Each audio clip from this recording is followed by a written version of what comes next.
There is a bigger problem in the northern part of Nigeria, and if this problem is not managed on time, it can set this country ablaze or neither put this country in a time bomb. What am I trying to point out?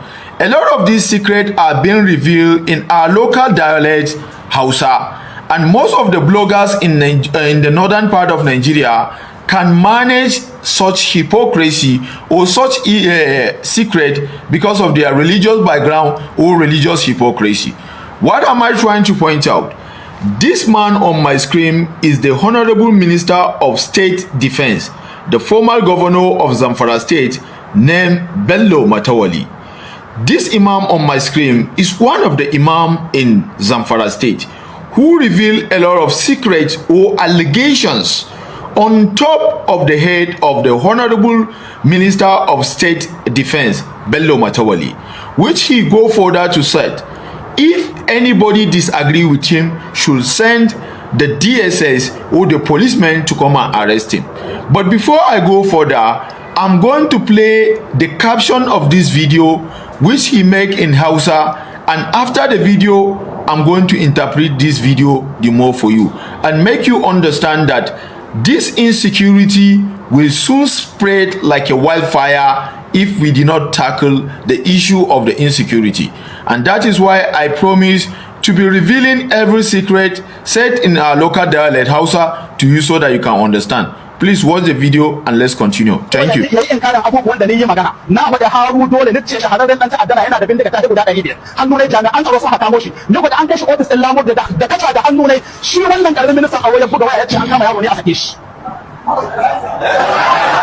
yace da bindiga sama da 500 ina maimaitawa na in ba ku ji ba ku ji maganganu na suna nan ni abin da nika cewa duk wanda ka jin an yi mai ƙarya ko an yi ba daidai bai kai murtala bello kotu in murtala bello bai kawo hujja ga magana ce ba a faɗa ma duniya ƙarya ta kai kuma wani kashi kowa uwa ƙarya don haka an ka ce to yaro ka nufa yaro ne bashar yana nan rayu bai mutu ba hoto ne yanzu haka yana can lokacin zamu yana DIGFIB ya zo ya bada hoto ne ya rubuta takarda cewa ya amshe shi a madadin matawallin maradon wannan magana in akwai mai inkari ne to ya inkari dama cewa mun kai barawuna abinda mun ka ce yana taimaka ma yan ta'adda kuma kai bello turji na san yayi zama da kai gidan gwamnati wallahi na san wanda ya dauko ka wallahi shi yasa da bello turji da kusa shi ya tashi da kai da ya zuba akwai wanda ya mai magana ya ce excellency bai kamata kai haka ba an haɗa kuma. This is Imam Murtala Bello from Zamfara State. Is a promarch of Ezekiel Dachemo in the Islamic community.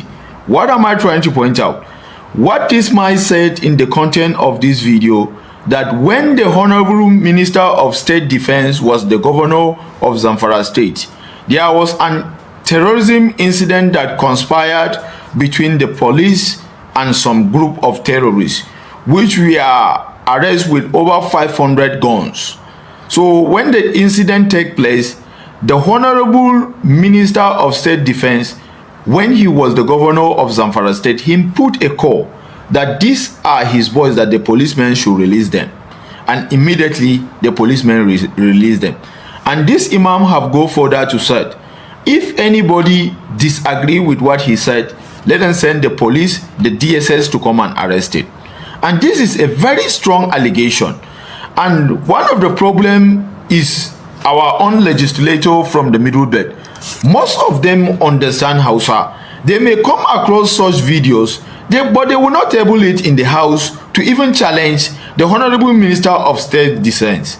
So how will you feel if they say the Honorable Minister that's supposed to talk about insecurity happening in your state is the one sponsoring the terrorists? How will you feel?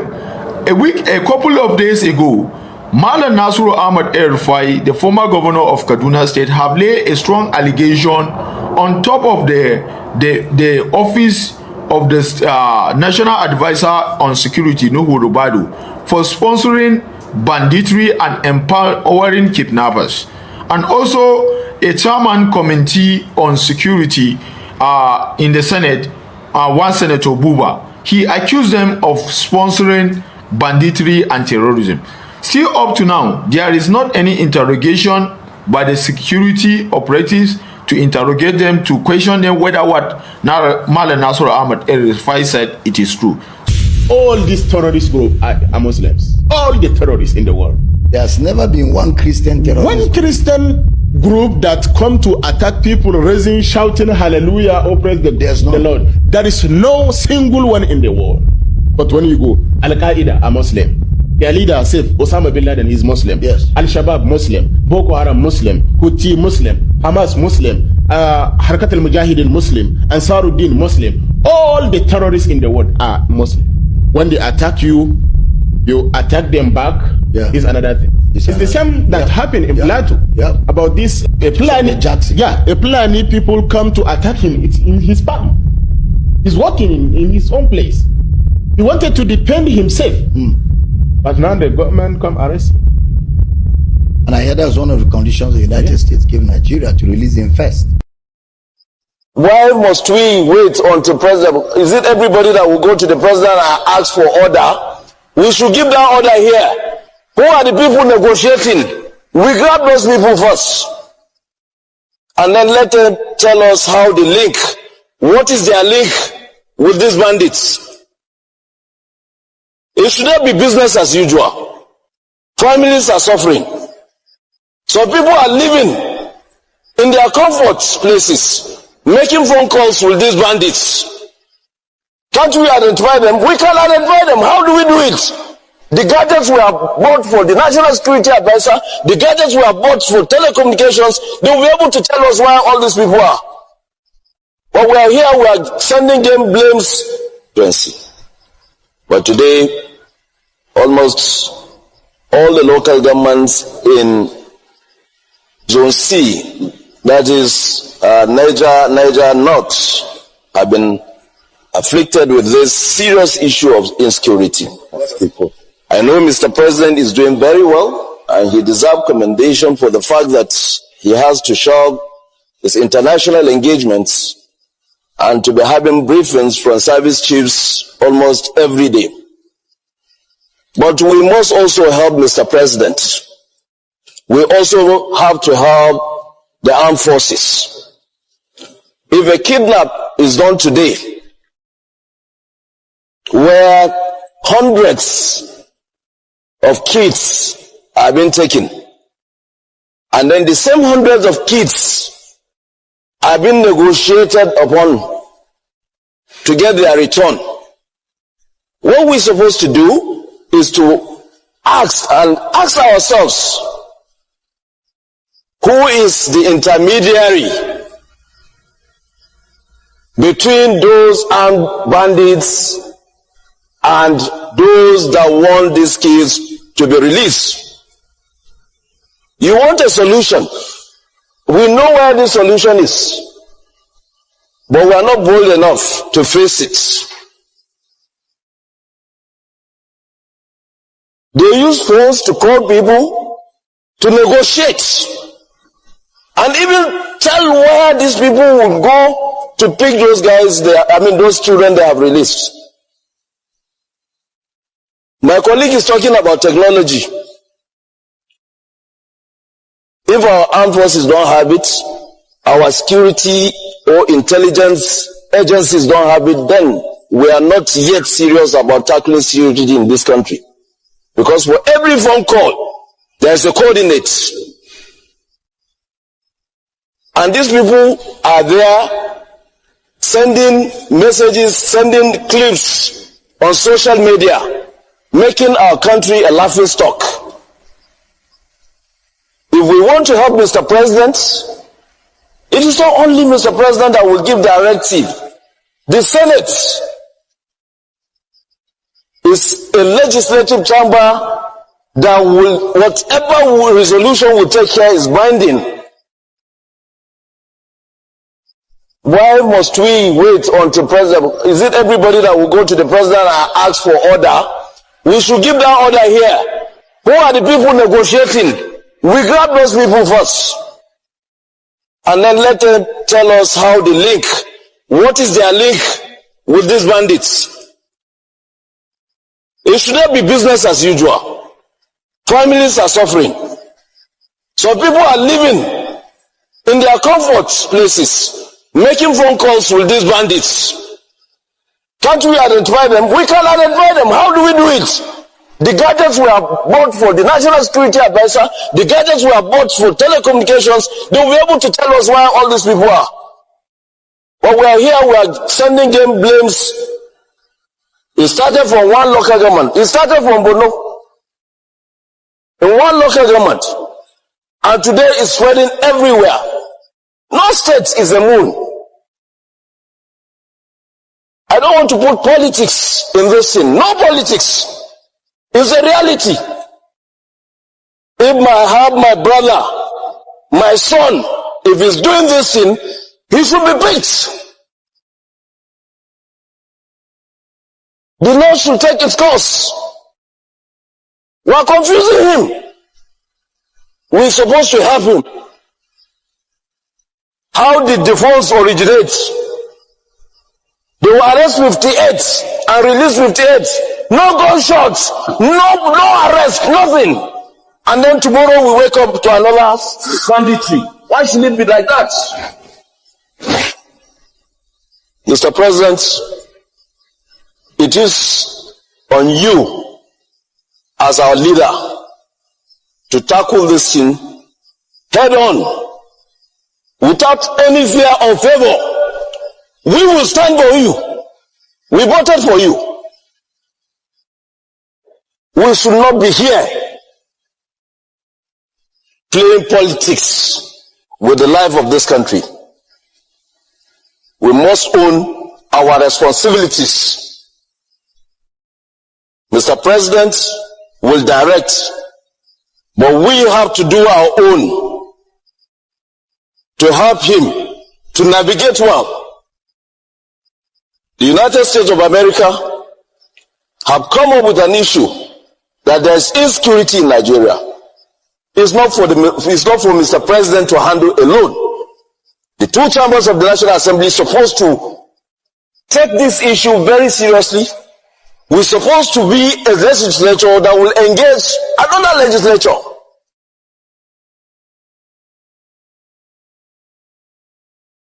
If a senator or a congressman will talk, a senator and a congressman in Nigeria are supposed to talk and engage them. They represent their own people, we represent our own people.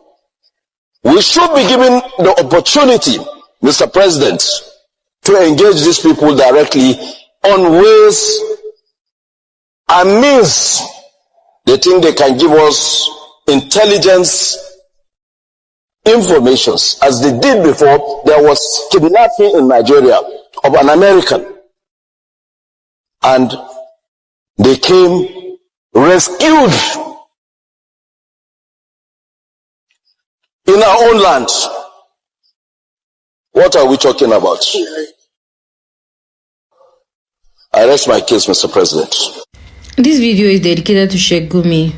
I want to say one thing and one thing to you only. If your child is the one being kidnapped, I don't think you say what you are saying right now. The truth is, if there's anybody who is being affected by Nigeria and what is happening to Nigerians today, it is the ordinary Nigerian. If even in any world, let's even say, okay, what you are saying is true, that the bandits are suffering, they are angry.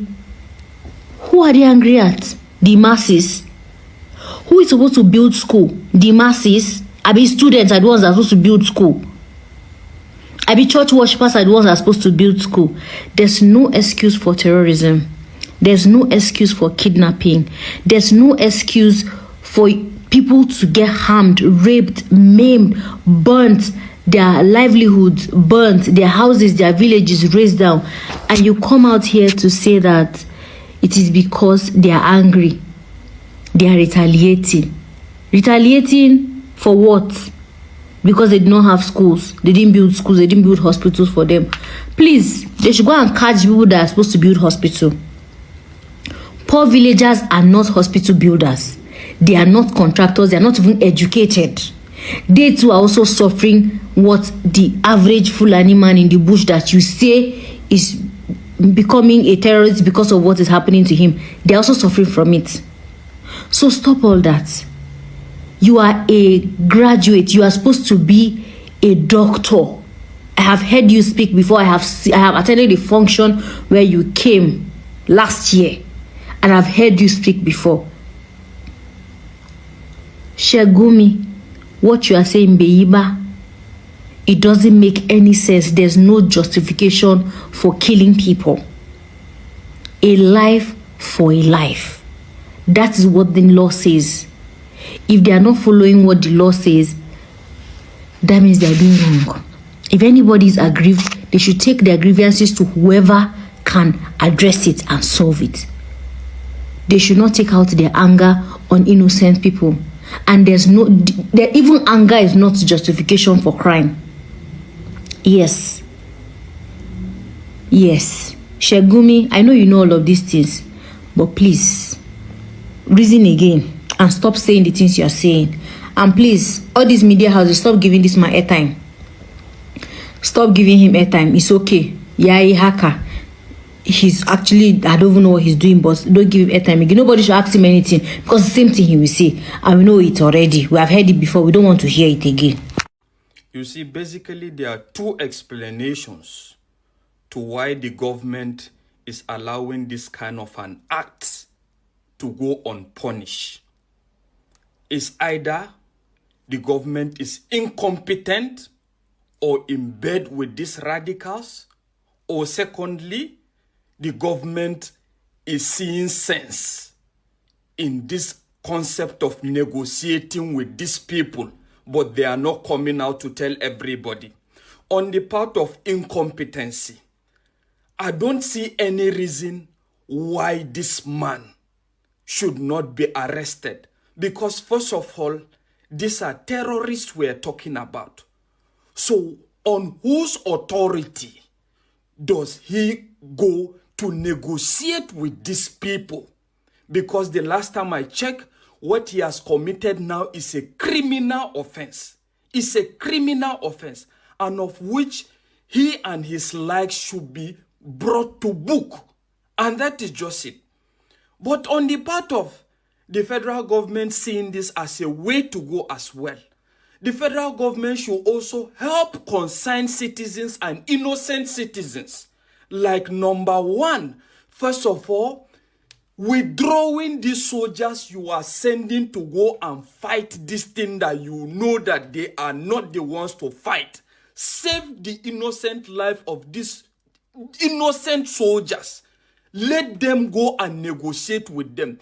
Withdraw them and send them to places where they are recognized and where their actions will be justified and supported by the majority community. That is just it. And let's tell ourselves the truth. There is no amount of operation soldiers can carry out in these places that believes in negotiating with these radical bandits that it will be a success. Because first of all, the community will serve as number one informants to these people in regards the advancement of soldiers and any other means. And that is just it.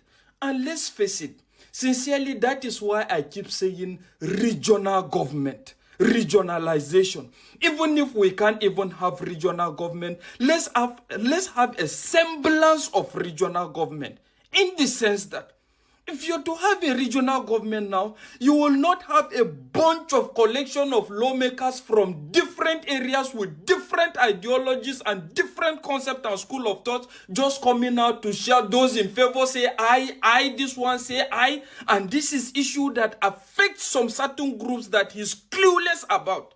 And that is just it. So let them vote let the voting according to things that concerns a particular region be based on the lawmakers that represent that region. When it comes to national security and international relationship now, then we can now have the majority vote of the House. Same to the House of Representatives. What are we saying? Let's not deceive ourselves. And in short, the call for regional police is overdue. Regionalize this thing, state police, and let everybody go and face this issue. And let's tell ourselves the truth. There's this thing that people are not seeing. As far as I'm concerned, these radical elements are just the arm wing of the administrative arm of the radical administrators of these regions. I am telling you. And they are trying to buy them time, more resources for their final agenda.